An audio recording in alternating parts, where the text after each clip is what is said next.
Assalamualaikum warahmatullahi wabarakatuh. Perkenalkan, nama saya Muhammad Firdaus, nomor saya 16, kelas 11 IPA 5. Perkenalkan, nama saya Rangga Alfarisi Nur Saputra, nomor absen 25, kelas 11 IPA 5. Di sini kami akan menjelaskan tentang pemerintahan Herman Willem Daendels. Pada tahun 1808 sampai 1811, tugas Daendels sebagai Gubernur Jenderal di Indonesia adalah mempertahankan Pulau Jawa dari serangan Inggris, mengatur pemerintahan di Indonesia, dan membereskan keuangan. Herman Willem Daendels lahir di Hattem, Republik Belanda 21 Oktober 1762, meninggal di Elmina, Pantai Emas, Belanda 2 Mei 1818 pada umur 55 tahun. Pada tahun 1780 dan 1887, ia ikut para kumpulan pemberontak di Belanda dan kemudian melarikan diri ke Prancis. Di sana ia menyaksikan dari dekat revolusi Prancis dan lalu menggabungkan diri dengan pasukan Batavia yang Republikan. Akhirnya ia mencapai pangkat jenderal dan pada tahun 1795 ia masuk ke Belanda dan masuk tentara Republik Batavia dengan pangkat letnan jenderal. Sebagai kepala kaum unitaris, ia ikut mengurusi disusunnya Undang-Undang Dasar Belanda yang pertama. Bahkan ia mengintervensi secara militer selama 2 kali.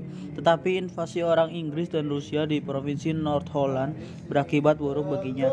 Ia dianggap kurang tanggap dan diserang oleh berbagai pihak. Akhirnya ia kecewa dan mengundurkan diri dari tentara pada tahun 1800. Ia memutuskan pindah ke Herde Gelderland. Itulah masa muda Herman Willem Daendels.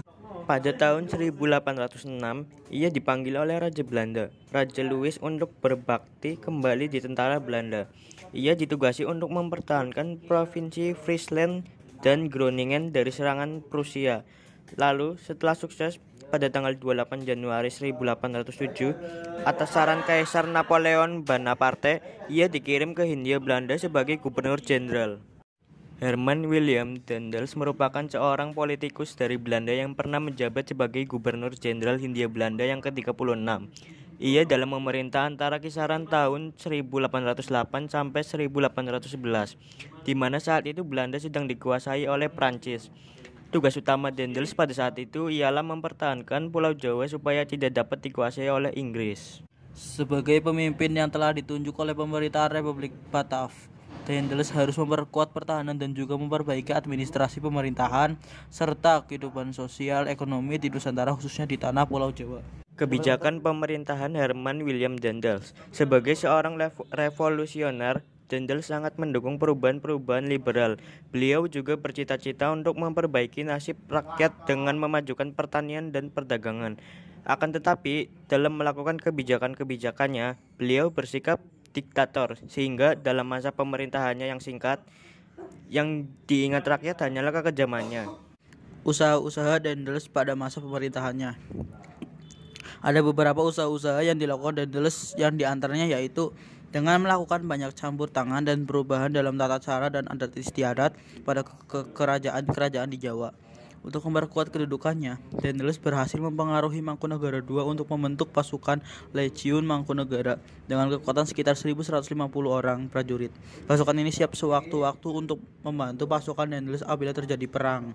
Melakukan intervensi terhadap pemerintahan kerajaan-kerajaan lokal, seperti saat terjadi pergantian raja, serta membatasi secara ketat kekuasaan raja-raja di Nusantara. Pulau Jawa dibagi menjadi 9 prefektur dan 31 kabupaten, yang setiap prefektur dikepalai oleh seorang residen atau prefek yang langsung di bawah pemerintahan wali negara, yang setiap presiden membawahi beberapa bupati. Para bupati dijadikan pegawai pemerintahan Belanda dan diberi pangkat sesuai dengan ketentuan kepegawaian pemerintahan Belanda. Mereka mendapat penghasilan dari tanah dan tenaga sesuai dengan hukum adat. Dewan Hindia Belanda sebagai dewan legislatif pendamping gubernur jenderal dibubarkan dan digantikan dengan dewan penasihat. Salah seorang penasihatnya yang cakap ialah Mr. Muntinghe. Kerajaan Banten dan Cirebon dihapuskan dan daerahnya dinyatakan sebagai wilayah pemerintahan kolonial. A. Bidang pertahanan dan keamanan. Yang pertama yaitu membangun jalan raya dari Anyer, Jawa Barat, sekarang Provinsi Banten, sampai Panarukan, ujung timur Pulau Jawa sepanjang kurang lebih 1.100 km. Jalan tersebut dinamakan Jalan The Court Postweg yang sering disebut dengan Jalan Daendels. 2. Membangun benteng pertahanan seperti Benteng Meister Cornelis. 3. Membangun pangkalan angkatan laut di Anyer dan Ujung Kulon. Pembangunan ini dapat dikatakan tidak berhasil. Yang keempat, meningkatkan jumlah tentara dengan mengambil orang-orang pribumi karena pada waktu ke Nusantara, Daendels tidak membawa pasukan. Peningkatan tersebut dari 4.000 menjadi 18.000 orang. B. Bidang politik dan pemerintahan. 1. Kekuasaan raja-raja di Nusantara dibatasi secara ketat. 2. Daendels memerintah secara sentralistik yang kuat dengan membagi Pulau Jawa menjadi 23 wilayah besar yang kemudian dikenal dengan karesidenan. Setiap karesidenan dapat dibagi menjadi beberapa kabupaten. 3. Berdasarkan dekret tanggal 18 Agustus 1808, Daendels merombak Provinsi Jawa Pantai Timur Laut menjadi 5 prefektur dan 38 kabupaten. Terkait dengan hal tersebut, maka Kerajaan Banten dan Cirebon dihapuskan dan daerahnya dinyatakan sebagai wilayah pemerintahan kolonial. 4.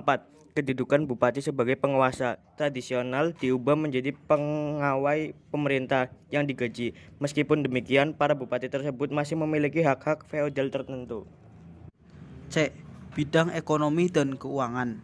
Yang pertama yaitu melakukan penjualan tanah-tanah kepada pihak swasta. Yang kedua, rakyat diharuskan melaksanakan penyerahan wajib hasil pertaniannya. 3. Meningkatkan penanaman tanaman yang hasilnya laku di pasaran dunia. 4. Meningkatkan usaha pemasukan uang dengan cara pemungutan pajak dan penjualan tanah kepada swasta. Yang kelima, memaksakan berbagai perjanjian dengan penguasaan Surakarta dan Yogyakarta melakukan penggabungan banyak daerah ke dalam wilayah pemerintahan kolonial, misalnya daerah Cirebon. D. Bidang hukum dan peradilan. 1. Dalam bidang hukum, Daendels membentuk 3 jenis pengadilan, yaitu pengadilan untuk orang Eropa, pengadilan untuk orang pribumi, dan pengadilan untuk orang timur asing. 2. Melakukan pemberantasan korupsi tanpa pandang bulu termasuk terhadap bangsa Eropa. Akan tetapi, ternyata Daendels sendiri melakukan korupsi besar-besaran dalam penjualan tanah kepada pihak swasta. Bidang sosial. 1. Rakyat dipaksa melakukan kerja rodi untuk membangun jalan Anyer sampai Panarukan. Yang kedua, perbudakan dibiarkan berkembang. 3. Menghapus upacara penghormatan kepada residen, sunan atau sultan. 4. Membuat jaringan pos distrik menggunakan kuda pos. Pemerintahan Daendels selama 3 tahun dianggap gagal melaksanakan misi mempertahankan Pulau Jawa dari serangan Inggris dan program yang dijalankannya dinilai merugikan negara karena korupsi semakin merajalela. Oleh karena itu, Daendels dipanggil oleh pemerintah kolonial untuk kembali ke negaranya dan digantikan John William Johnson. Sekian dari kami, mohon maaf bila ada kesalahan kata. Wabillahi taufiq wal hidayah. Wassalamualaikum warahmatullahi wabarakatuh.